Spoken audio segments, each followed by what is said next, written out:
আসসালামু আলাইকুম বড় ভাই। ওয়ালাইকুম আসসালাম। কেমন আছো তুমি ভাইয়া? ভালোই তো। তুমি কি বিক্রি করতেছো ভাইয়া? বাদাম। দেখি তোমার বাদাম একটু। বাদাম কতদিন ধরে বিক্রি করতেছো ভাইয়া? অনেক কতদিন? বছর হয়ে গেছে মনে হয়। কত বছর হয়েছে? 2 বছর এরকম। 2 বছরের কম? তোমার বয়স কত ভাইয়া? বয়স হলো 12। 12 বছর তোমার? ও, 1 বছর ধরে এই ব্যবসা করতেছো? 2 বছর। 2 বছর? কত লাভ হয় প্রতিদিন তোমার? লাভ হয় কোনো সময় 400, কোনো সময় 500 এরকমই। তোমার এনে কয় টাকার বাদাম আছে? আছে অনেকটি আরে। অনেক টাকার। পুঁজি কত?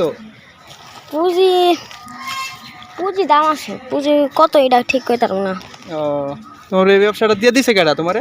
আমি নিজেই তুমি নিজেই? মাদ্রাসায় মাশাআল্লাহ। 2 বার পড়ছিলাম, মাদ্রাসাতে লুকায় আয় পড়ছিলাম। মাদ্রাসা থেকে লুকায় আয় পড়ছিলা?